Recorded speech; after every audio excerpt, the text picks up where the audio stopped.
नक्कली शरणार्थी प्रकरण सतहमा आएपछि तत्कालीन माओवादी लडाकु शिविरको घोटालाको छानबिनको माग बढ्दै राजनीतिक पूर्वाग्रहका आधारमा विषय उठाइएको माओवादी केन्द्रको दाबी।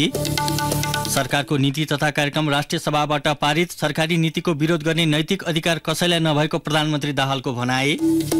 मध्य प्रदेशमा सत्तारूढ 3 दलको असन्तुष्टिबीच मन्त्रीमण्डल पुनर्गठन, जसपाबाट मन्त्री थपिएपछि संघीय सरकारको मन्त्रीमण्डललाई समेत पूर्णता।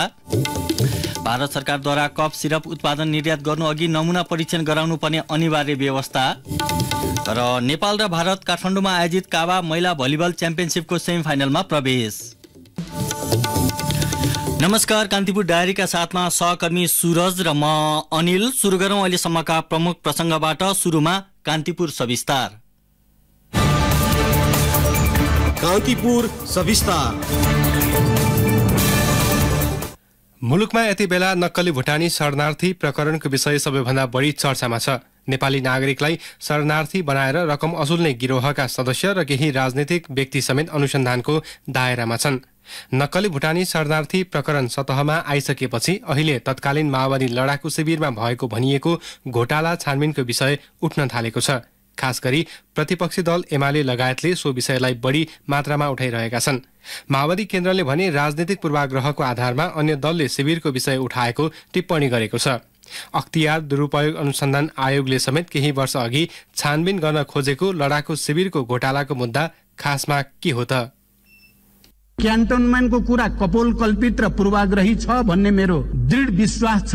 फेरि पनि कसैले दिएको उजुरीकै आधारमा छानबिन गरेर दोषी ठहरिए म आफै जेल जान तयार रहेको कुरा पनि म यहाँहरूलाई जानकारी गराउन चाहन्छु। तत्कालीन लडाकु शिविरमा घोटाला भएको प्रसंग पटक पटक उड्दै आएकोमा माओवादी अध्यक्ष तथा वर्तमान प्रधानमन्त्री पुष्पकमल दाहालले दोषी देखिए जेल जान तयार रहेको भन्दै प्रकरणमा छानबिन हुने प्रतिबद्धता व्यक्त गरेका थिए। ती शिविर माओवादीले 10 वर्ष लामो सशस्त्र युद्ध त्यागेर शान्तिपूर्ण राजनीतिमा आएपछि उसका लडाकुलाई राख्न बनाइएका थिए। शान्ति सम्झौता अनुसार राष्ट्रसंघीय निकायको रोभरमा तत्कालीन माओवादीका लडाकु र हतियार 28 वटा क्यान्टोनमेन्टमा राख्ने सहमति भएको थियो। ती क्यान्टोनमेन्टमा रहँदा भरण पोषणका लागि प्रत्येक लडाकुले प्रति व्यक्ति 6500 रुपैयाँ सरकारको तर्फबाट पाएका थिए। त्यही रकममा हिनामिना भएको आरोप सहित माओवादी नेतृत्वको आलोचना हुँदै आएको हो। अनमिनले प्रमाणित गरेको संख्या भन्दा 2394 बढी अयोग्य लडाकुका नाममा राज्य कोषबाट रकम बुझेको आरोप माओवादीमाथि लाग्दै आएको छ। त्यही विषयले बेला बखतमा चर्चा पाए पनि माओवादीले भने शिविरमा भ्रष्टाचार नभएको बताउने गरेको छ। तत्कालीन समयमा शान्ति मन्त्रालयको समन्वयमा भएको कामले कानुनी मान्यता पाइसकेको अवस्थामा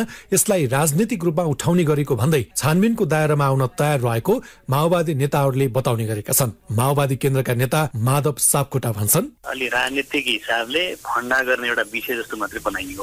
त्यति बेला अनमिनको अनुगमनमा शिविर व्यवस्थापन समिति थियो, त्यसले सबै कुराको चाहिँ व्यवस्थापन गर्थ्यो। 7 वटा शिविर थिए, प्रत्येक शिविरमा उपसचिवको नेतृत्वमा चाहिँ एउटा कर्मचारीहरूको टिम हुन्थ्यो, त्यसले व्यवस्थापन गर्थ्यो। त्यसकारण यो चाहिँ अलि बढी यथार्थतामा भन्दा पनि राजनीतिक हिसाबले फन्दाबाजी गर्ने मात्रै केन्द्रित छ। यो नक्कली भुटानी शरणार्थीको केस टुङ्गियोस्, त्यस पछाडि यो फाइललाई छानबिन गर्ने हो भने हामी तयार छौं भनेर भन्नुभएको छ। त्यो नै कुरा यथार्थ। अनमिनद्वारा प्रमाणित लडाकुका लागि सरकारले 2064 माघदेखि 2068 माघसम्म 49 महिना प्रति व्यक्ति दैनिक 75 रुपैयाँका दरले राशन पानी खर्च उपलब्ध गराएको थियो। 2067 माघमा अनमिन फिर्ता भएपछि 2068 मङ्सिर 16 गते पुनः प्रमाणीकरण गर्दा केही संख्यामा लडाकुहरू नभेटिएको भन्दै त्यसका लागि 26 करोड 21 लाख रुपैयाँको कुनै प्रमाण नभएको दावी गरेको थियो। त्यसअघि सरकारले शिविरमा रहेका लडाकुलाई संख्याको आधारमा 2063 मङ्सिरदेखि नै मासिक 3000 रुपैयाँका दरले भत्ता पनि उपलब्ध गराइरहेको थियो। 14 महिनापछि अनमिनले प्रमाणीकरण गर्दा 8856 जना लडाकु थिएनन्। हुँदै नभएका ती लडाकुका नाममा 37 करोड भन्दा बढी रुपैयाँ तत्कालीन माओवादी नेतृत्वले लिएको आरोप लागेको हो।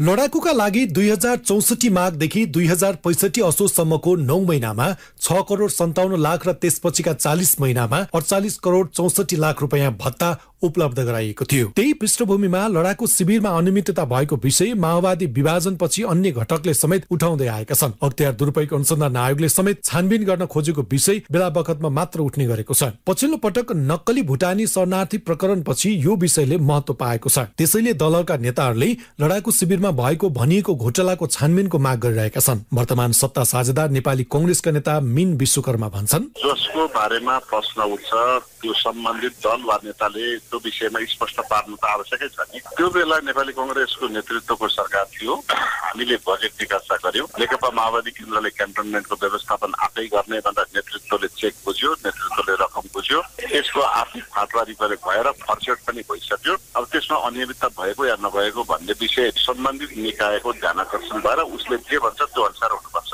अहिले प्रतिपक्ष दल एमाले, राप्रपा र राष्ट्रिय स्वतन्त्र पार्टीले बढी मात्रामा यो विषयलाई उठाइरहेका छन्। राष्ट्रिय प्रजातन्त्र पार्टीका अध्यक्ष राजेन्द्र लिङ्गदेल राज्य कोषको करोडौं रकम दोहन भएको विषयलाई माओवादी केन्द्रले राजनीतिक प्रतिशोध भन्दै पन्छिन नहुने तर्क गर्छन्। उनले भने धेरै छानबिन हुनुपर्ने मुद्दाहरू मध्येको एउटा हो यो क्यान्टोनमेन्टको घोटाला काण्ड भनेको। यो चाहिँ माओवादी स्वयंले पनि म चोखो छु भन्ने प्रमाणित गर्न पनि यसको लागि छानबिन गर्नु र यसको सत्य तथ्य सार्वजनिक गर्नु चाहिँ उपयुक्त हुन्छ। शान्ति प्रक्रियाका लागि राज्य कोषबाट अर्बौं रकम खर्च भएको थियो। लडाकु तथा हतियारबाट अलग गर्न राज्यको झण्डै 20 अर्ब खर्च भएको देखिन्छ। लडाकु शिविर क्यान्टोनमेन्ट स्थापनादेखि भङ्ग हुन लागेको 6 वर्षको अवधिमा झण्डै 20 अर्ब खर्च भएको बताइन्छ। तत्कालीन शान्ति तथा पुनर्निर्माण मन्त्रालयले निकालेको खर्च विवरण अनुसार शिविर व्यवस्थापन समन्वयकर्ताको कार्यालयबाट सबैभन्दा बढी 9 अर्ब 79 करोड 68,80,297 रुपियाँ खर्च भएको देखाइएको छ। यसैगरी विशेष समितिको सचिवालयबाट 8 अर्ब 37 करोड 35,73,096 रुपियाँ र शान्ति कोष सचिवालयबाट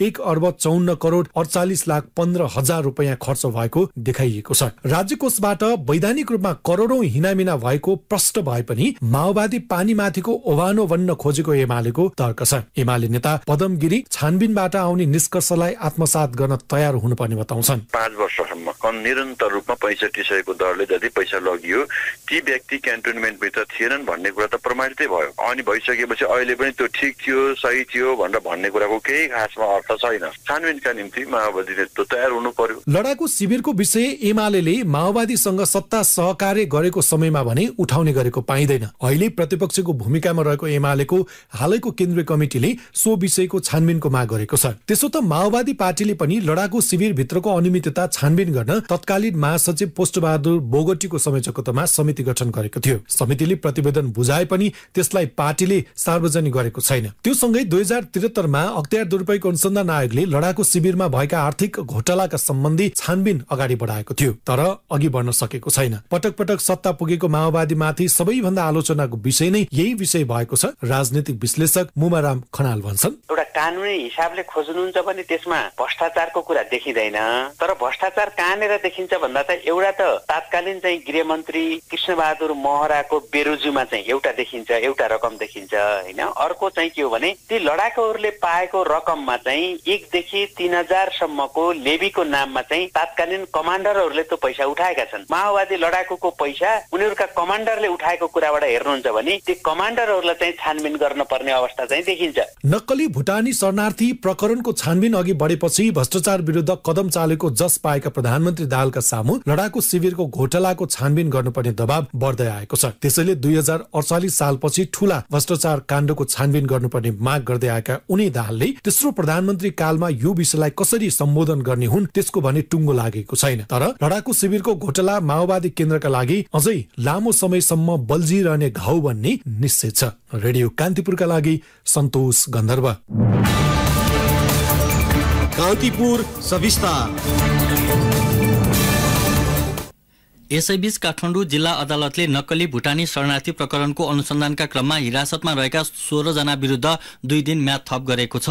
पूर्व मन्त्री टोपबहादुर रायमाझी र बालकृष्ण खाँड तथा सरकारका सचिव टेकनारायण पाण्डेसहित हिरासतमा रहेका सबैको म्याद थप गरिएको अदालतका सूचना अधिकारी दीपक दाहालले जानकारी दिनुभयो। नक्कली शरणार्थी प्रकरणमा कंग्रेसका पूर्व सांसद आङ टावा शेर्पा, तत्कालीन गृहमन्त्री रामबहादुर थापा, बादलका सल्लाहकार इन्द्रजित राई, मोरङका केशव दुलाल, ललितपुरका सानु भण्डारी सहित 33 जना विरुद्ध मुद्दा दर्ता गर्नुपर्ने राय प्रहरीले दिइसकेको छ। ती मध्ये 17 जना आरोपित भने फरार भएका छन्।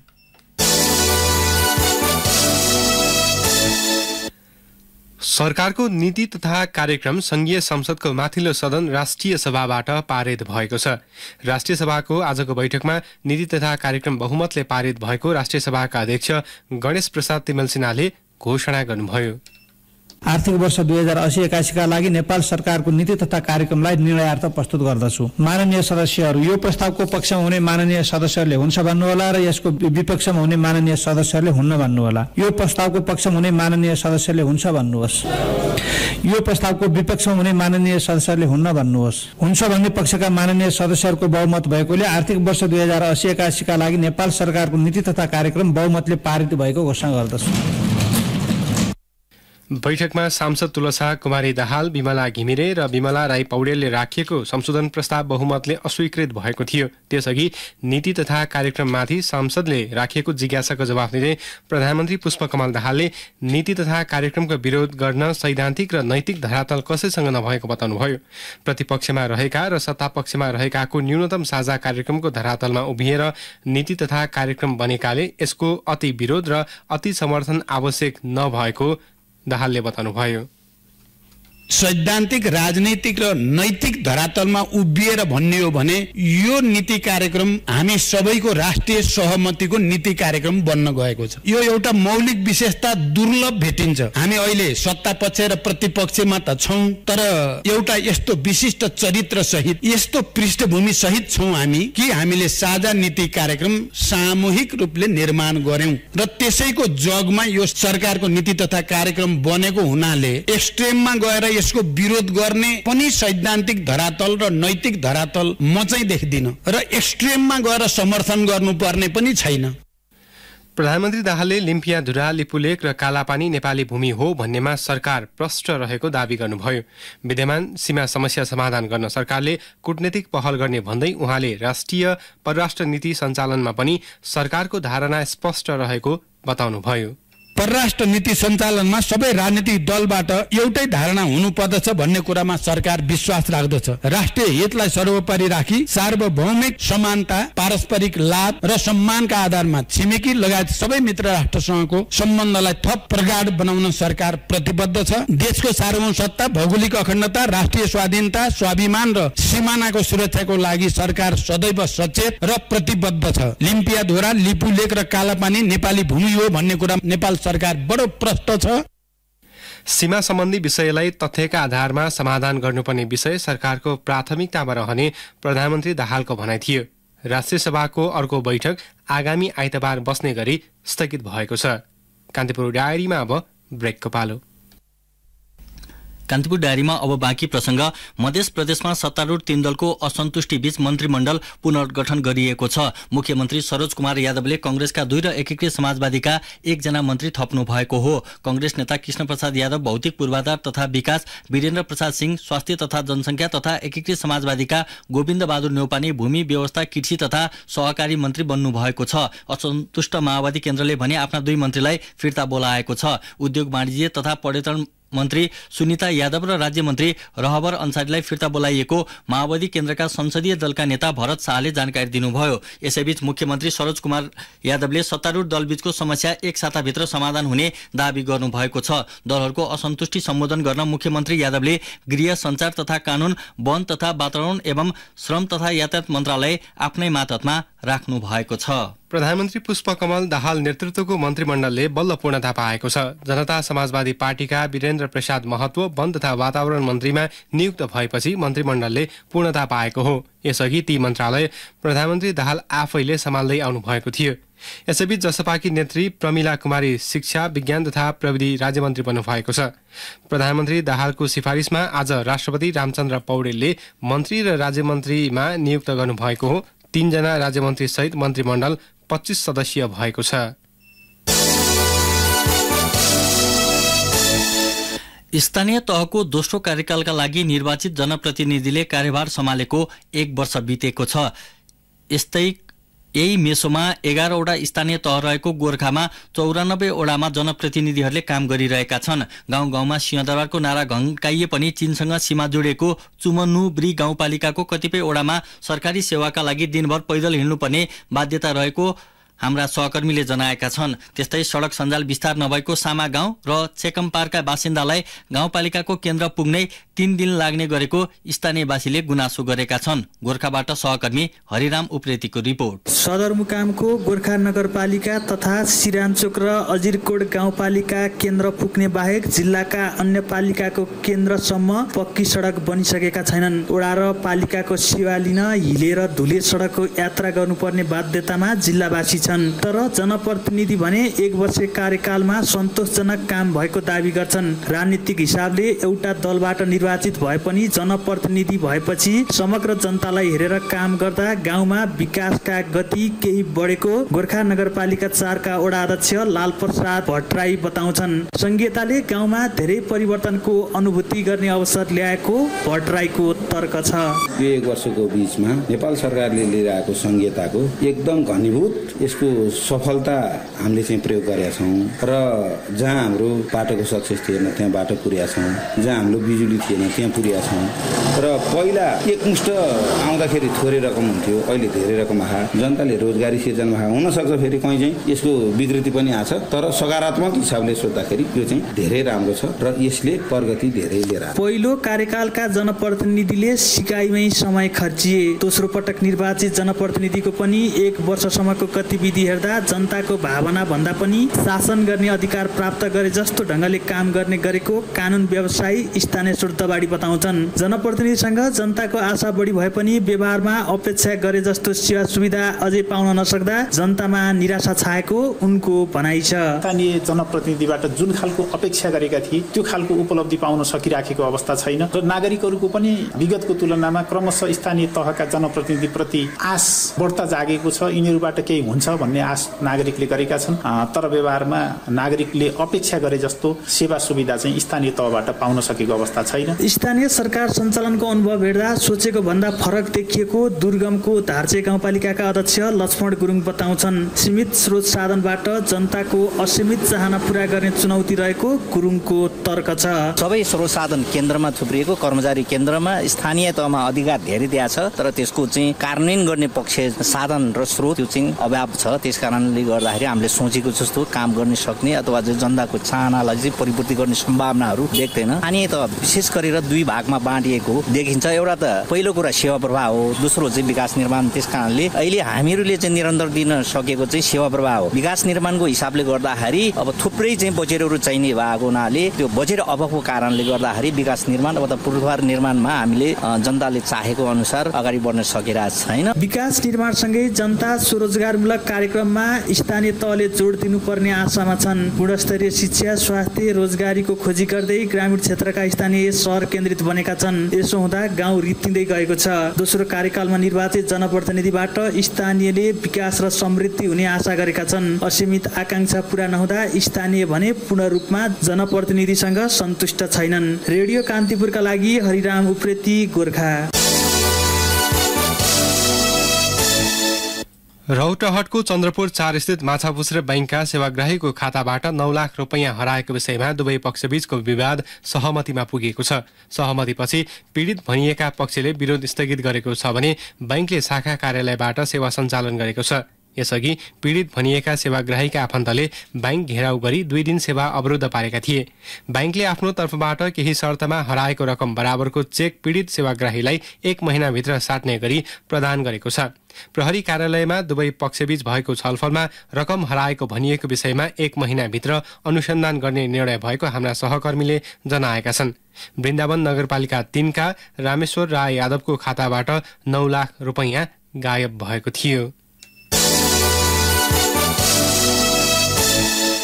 काठमाडौँ र ललितपुरमा सांस्कृतिक सम्पदा भ्रमणलाई लक्षित गर्दै घुम्ती बस सेवा सञ्चालनमा ल्याइएको छ। ललितपुर महानगरपालिका, नेपाल पर्यटन बोर्ड तथा साझा यातायातले संयुक्त रूपमा सो बस सेवा सञ्चालनमा ल्याएका हुन्। संस्कृति, पर्यटन तथा नागरिक उड्डयन मन्त्री सुदन किराँतीले आज सो बस सेवाको उद्घाटन गर्नुभयो। ललितपुर महानगरपालिकाका प्रमुख चिरीबाबु महर्जनले स्वदेशी पर्यटक तथा विदेशी पर्यटकलाई लक्षित गरी सो सेवा सुरु गरिएको जानकारी दिनुभयो। सो बस सेवा ललितपुर स्थित साझा यातायातको कार्यालयबाट सुरु भई दरबार मार्ग, नारायण हिटी दरबार संग्रहालय, पशुपतिनाथ बौद्ध स्वयम्भू छाउनी संग्रहालय हुँदै पुनः साझा यातायात कार्यालय फर्किने व्यवस्था मिलाइएको छ। कान्तिपुर डायरीमा पुनः ब्रेकको पालो। कान्तिपुर डायरीमा अब आर्थिक प्रसङ्ग। बागमती प्रदेशको श्रम रोजगार तथा यातायात मन्त्रालयले 20 वर्ष नागेका पुराना सार्वजनिक सवारी साधनलाई 35 दिनभित्र विस्थापन गर्न निर्देशन दिएको छ। मन्त्रालयले सूचना प्रकाशित गर्दै 20 वर्ष नागेका पुराना सार्वजनिक सवारी साधनको कर तिरेर विस्थापन गर्न भनेको हो।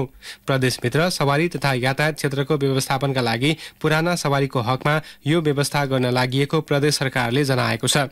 प्रदेश सवारी तथा यातायात व्यवस्था ऐनमा सुरु दर्ता भएको मितिले विद्युतीय सवारी साधनको हकमा 30 वर्ष र अन्य सवारीको हकमा 20 वर्ष नागेका सार्वजनिक सवारीलाई विस्थापन गर्नुपर्ने व्यवस्था छ।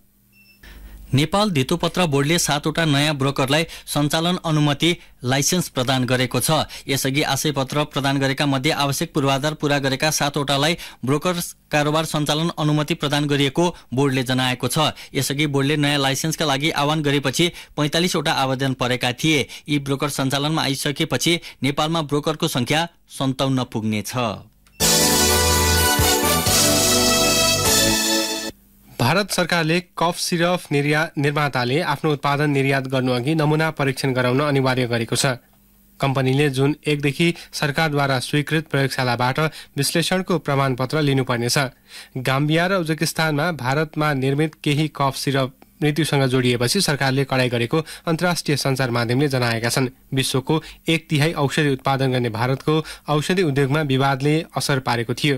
नमुना परीक्षणका लागि केन्द्र र राज्य सरकारी प्रयोगशालाको सूची पनि सार्वजनिक गरेको छ। अन्य मुलुकमा बालबालिकाको मृत्युसँग घरेलु कफ सिरप जोडिएपछि भारतले नीति परिवर्तन गरेको हो।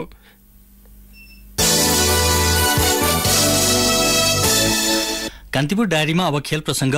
नेपाल काठमाडौँमा आयोजित काबा महिला भलिबल च्यालेन्ज कपको सेमी फाइनलमा प्रवेश गरेको छ। राष्ट्रिय खेलकुद परिषदको कवड हलमा भएको खेलमा बङ्गलादेशलाई 3-0 को सोझो सेटले पराजित गर्दै नेपालले अन्तिम 4मा स्थान सुरक्षित गरेको हो। समूह एमा रहेको नेपालले आफ्नो दोस्रो खेलमा बङ्गलादेशमाथि 25-10, 25-8 र 25-29 ले जित निकाल्यो। पहिलो खेलमा किर्गिस्तानलाई हराएर 3 अङ्क बटुलेको नेपालले बङ्गलादेशमाथिको जितसँगै 6 अङ्क बनाएको हो। यसै समूहबाट भारतले किर्गिस्तानमाथि 3-0 को सहज जित निकाल्दै सेमिफाइनल यात्रा तय गरेको छ। भारतले किर्गिस्तानलाई 27-17, 25-8, 25-8 को जित निकालेको हो। समूह विजेता र उपविजेताको छिनोफानो भोलि हुने नेपाल र भारत बीचको खेलले निर्धारण गर्ने भएको छ। किर्गिस्तान र बङ्गलादेशले भने अब वरियताका लागि प्रतिस्पर्धा गर्ने भएका छन्। यसैबीच आजै भएको समूह बी को खेलमा काजाकिस्तानले श्रीलङ्कामाथि 3-1 सेटको जित निकालेको छ। पहिलो र दोस्रो सेट 25-16 र 28-26 ले आफ्नो पक्षमा पारेको काजाकिस्तानले तेस्रो सेट 18-25 ले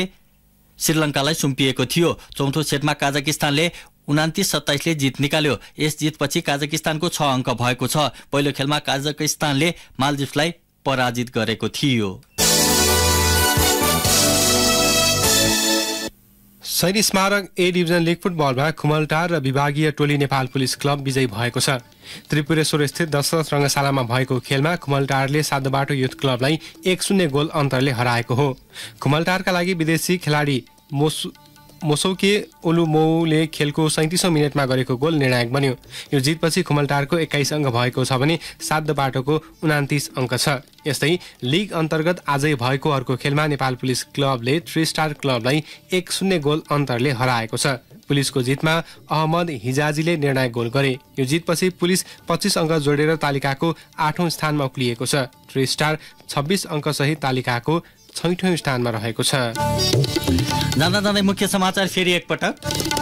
नक्कली शरणार्थी प्रकरण सतहमा आएपछि तत्कालीन माओवादी लडाकुको शिविरको घोटाला छानबिनको माग बढ्दै राजनीतिक पूर्वाग्रहका आधारमा विषय उठाइएको माओवादी केन्द्रको दाबी। सरकारको नीति तथा कार्यक्रम राष्ट्रिय सभाबाट पारित, सरकारी नीतिको विरोध गर्ने नैतिक अधिकार कसैलाई नभएको प्रधानमन्त्री दाहालको भनाई। मध्य प्रदेशमा सत्तारूढ 3 दलको असन्तुष्टि बीच मन्त्रीमण्डल पुनर्गठन, जसपाबाट मन्त्री थपिएपछि संघीय सरकारको मन्त्रीमण्डललाई पनि पूर्णता। भारत सरकारद्वारा कफ सिरप उत्पादन निर्यात गर्नु अघि नमुना परीक्षण गराउनुपर्ने अनिवार्य व्यवस्था। र नेपाल र भारत काठमाडौँमा आयोजित काबा महिला भलिबल च्याम्पियनसिपको सेमिफाइनलमा प्रवेश। हवस् त कान्तिपुर डायरीका आजका सम्पूर्ण बुलेटिन यही नै सकिन्छ। भोलि बिहान 6:30 बजे हाम्रो नियमित बुलेटिनका साथमा आउने नै छौँ। तबसम्मका लागि सहकर्मी सुरज र म अनिल आज्ञा माग्छौँ। नमस्ते, शुभरात्रि।